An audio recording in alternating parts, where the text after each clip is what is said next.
బ్రాహ్మణులకు శుభవార్త.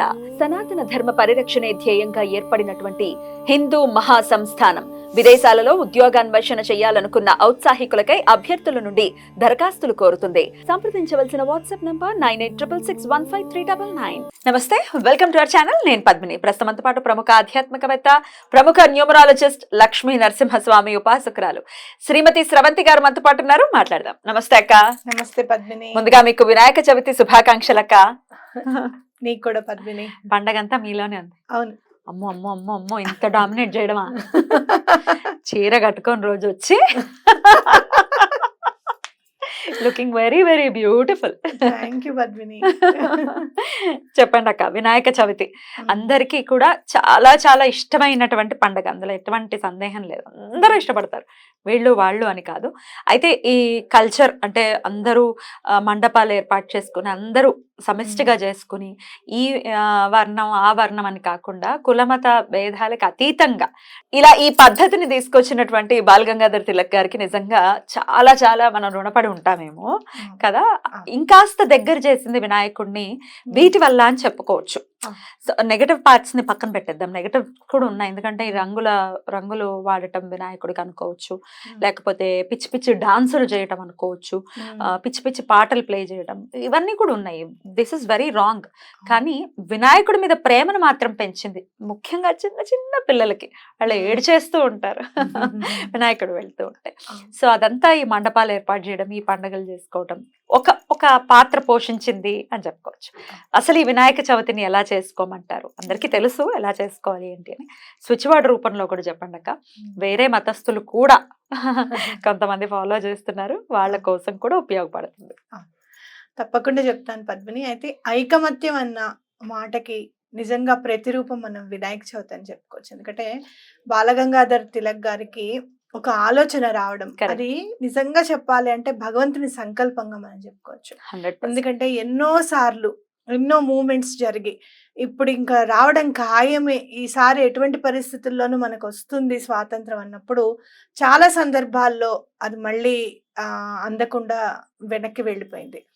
అయితే అలాంటి విఘ్నాలన్నీ కూడా తొలగింప చేయడానికి ఆ విఘ్నేశ్వరుడే ఆయన మదిలో స్ఫురణకి తీసుకొచ్చారేమో అని అనిపిస్తుంది. ఖచ్చితంగా. ఎందుకనంటే ఆ స్వాతంత్రానికి ఉన్న విఘ్నాలన్నీ కూడా తొలగిపోయి ఈ రోజు స్వేచ్ఛా వాయువులని మనం అందరం పీలుస్తున్నాం, ఇంత సుఖ సంతోషాలతో సమృద్ధిగా ఉన్నాము అని అంటే అది స్వాతంత్రం యొక్క మహిమే, అది భగవంతుని సంకల్పంగా మనం భావించవచ్చు. అయితే వినాయకుడు జననం దగ్గర నుంచి మనం చూసుకుంటే కనుక అప్రయత్నంగా ఆయన జన్మించారు కదా. ఏదో ఇప్పుడు తారకాసురుని వధ చేయడానికి చాలా ప్లాన్ ఉంటుంది అనమాట, సుబ్రహ్మణ్యేశ్వర స్వామి పుట్టాలి అని అంటే. కానీ వినాయకుడి జననానికి ఎలా అంటే ప్లాన్స్ ఏమి ఉండవు. అప్రయత్నంగా అమ్మవారి పిండి చేతిలో ఉన్న పిండే బాలుని రూపంగా మారి, అలాగే అమ్మవారి మనసులో సంకల్పం అనమాట, ఆ మనసులో ఉన్న సంకల్పమే వినాయకుడి ప్రతిరూపంగా మనం భావించవచ్చు. కాబట్టి చాలా దగ్గరగా ఉంటాడు అమ్మవారికి అని చెప్పి కూడా మనం చెప్పుకోవచ్చు. అలాగే తండ్రి కోపాన్ని రుచి చూసి మళ్ళీ అదే తండ్రి శాంతమూర్తి అయ్యి మనకి అంటే గజాసురుడికి కూడా ముక్తి కల్పించే వాటి విధంగా, అంటే అసలు అప్రయత్నంగా పుట్టి ఎలాంటి కోరికనైనా కూడా, అంటే రాక్షసుల కోరికైనా సరే నెరవేర్చగల సామర్థ్యం ఉన్న దైవము మన వినాయకుడని మనకి కథలోనే తెలిసిపోతుంది. కాబట్టి ఎలాంటి ఆబ్స్టికల్స్ ఉన్నా, ఎలాంటి ఆటంకాలు అవాంతరాలు మన పనుల్లో ఉన్నా అలాంటివి ఉండకుండా ఉండాలి అన్నా, మన పిల్లల పెళ్ళిళ్ళు చక్కగా అవ్వాలి, వాళ్ళకి ఉద్యోగాలు చక్కగా ఉండాలి, వాళ్ళ జీవితాలు బాగుండాలి, సుఖ సమృద్ధి అనేది మన జీవితాల్లో వెళ్ళి విరియాలి అని అంటే తప్పకుండా మనం వినాయక చవితి చేసుకోవాలి.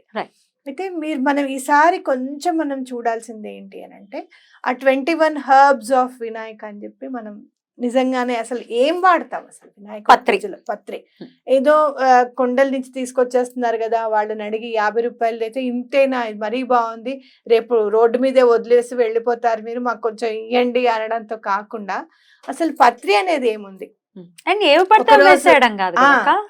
ఒక రోజు ముందు అసలు పత్రి ఏంటి, మన చుట్టుపక్కల మనకి ఏం దొరుకుతుంది, మనం ఇంకా ఏం తెచ్చుకోవాలి, అది ఎలా ఉంటుంది. ఇప్పుడు చక్కగా గూగుల్ అన్ని మనకి అవైలబుల్ గా ఉన్నాయి. ఒక్క గంట సేపు మనం కూర్చొని పిల్లల చేత కూర్చోబెట్టి రే 21 పేర్లు ఏమున్నాయో చూడండి.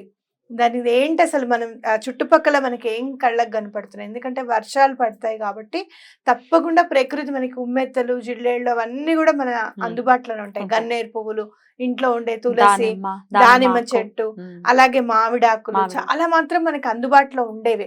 ఇంక గరిక, గరిక ఇంకా ఏమున్నాయో అవన్నీ చూసుకొని ముందు రోజే ప్రిపేర్ అయ్యి తెచ్చుకోవడం అనేది చాలా ఇంపార్టెంట్.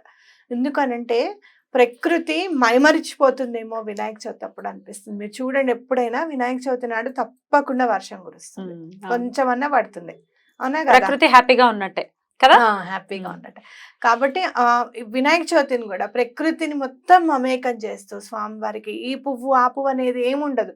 చివరికి తులసికి అర్హత లేదు, స్వామివారి శాపం ఉందన్న తులసికి కూడా ఆ రోజు అర్హత ఉంటుంది పూజలో. కాబట్టి చక్కగా అన్ని తీసుకొచ్చి పూజ చేసుకోవడం అనేది చాలా ఇంపార్టెంట్ అన్నమాట. ఎప్పుడు కూడా మనం ఈ రోజు కొత్తగా చేయాల్సిన పని ఏంటి అని అంటే ప్రత్యేకంగా సింధూరాన్ని సమర్పించడం. మీరు చూడండి, ఎక్కడైనా కూడా సింధూరము అనేసరికి మనం ఆంజనేయ స్వామికి సమర్పిస్తాం. కానీ ఎప్పుడైతే సింధూరం వినాయకుడికి సమర్పిస్తామో, మీరు గుళ్ళల్లో కూడా సింధూర గణపతి ఉంటాడు. మీరు చూడండి, మన కీర్తనలో కూడా శ్రీగణనాథ సింధూర వర్ణ అని అంటారు.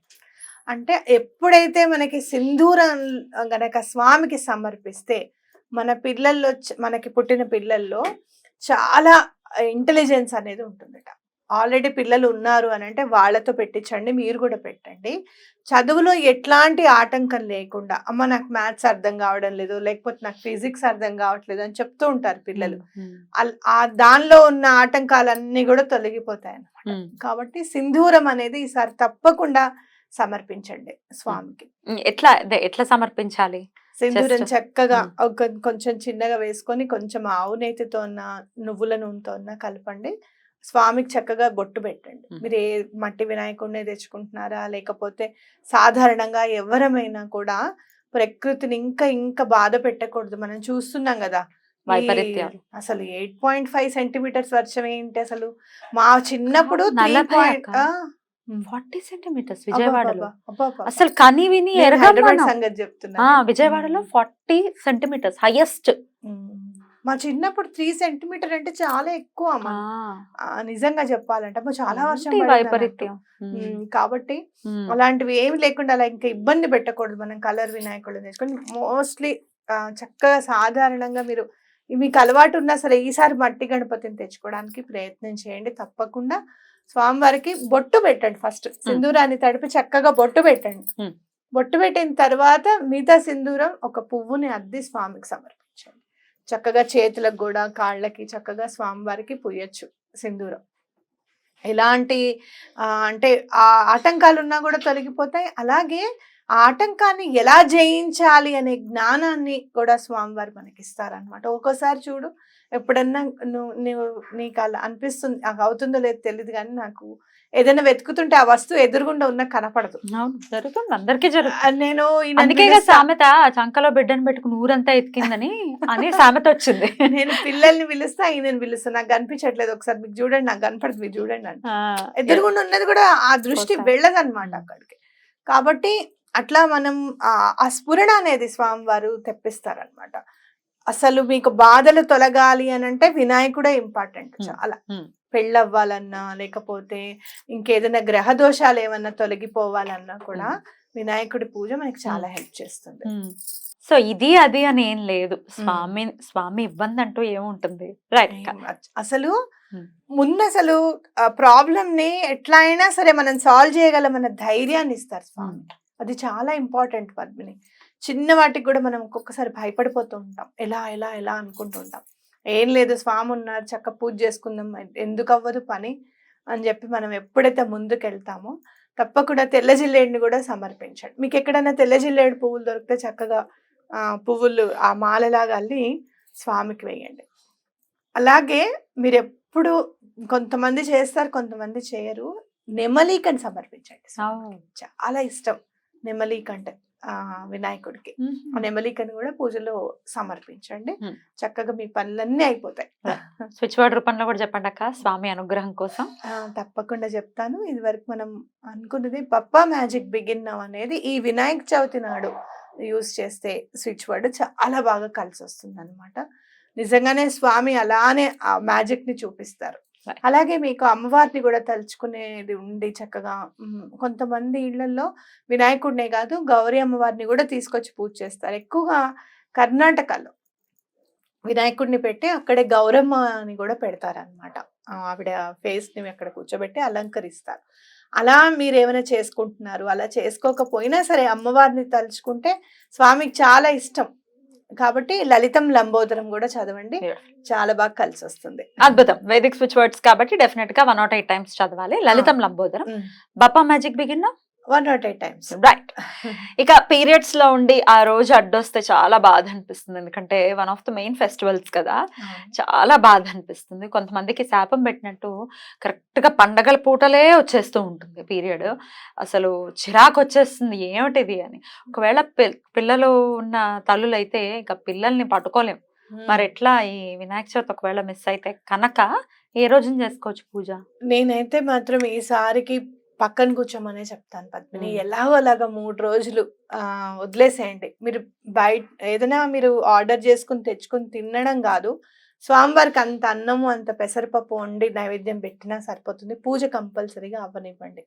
అస్సలు అలాంటిది ఏమి మాకు అవ్వదు అంటే గనక పక్కన కూర్చోవడం ఇంకా మాకు కుదరదు అని అనుకుంటే గనక గణేష్ నవరాత్రులు 9 రోజులు వస్తాయి కదా పద్మిని.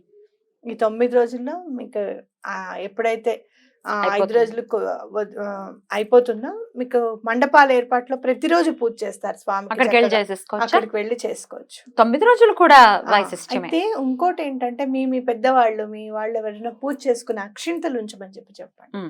వాళ్ళు పూజ చేసుకున్న అక్షింతలు మాకు కొంచెం ఇవ్వండి అని చెప్పి అడగండి. అలా అడగడానికి కూడా ఇబ్బంది అయితే మండపారాధనలో మండపాల్లో ఎక్కడైతే ఆరాధిస్తున్నారో వాళ్ళని కొన్ని అక్షింతలు ఇవ్వమని చెప్పి అడగండి. చక్కగా అక్షింతలు తీసుకొని మీరు కూడా జల్లుకోండి. స్వామి ఇలాంటి పరిస్థితిని రానేయకు స్వామి అని చెప్పి మళ్ళీ దండం పెట్టుకోండి. అలాంటి పరిస్థితి రాకుండా ఉంటుంది. స్నానం అయ్యాక అక్షతలు వేసుకోవాలి ఆబ్వియస్ గా. అవును. రైట్ అక్క, చాలా బ్యూటిఫుల్ గా ఎక్స్ప్లెయిన్ చేశారు. డెఫినెట్ గా వినాయకుడు అంటేనే ఇది అది కాదు, అసలు ఆనందం అని ఖచ్చితంగా చెప్పుకోవచ్చు.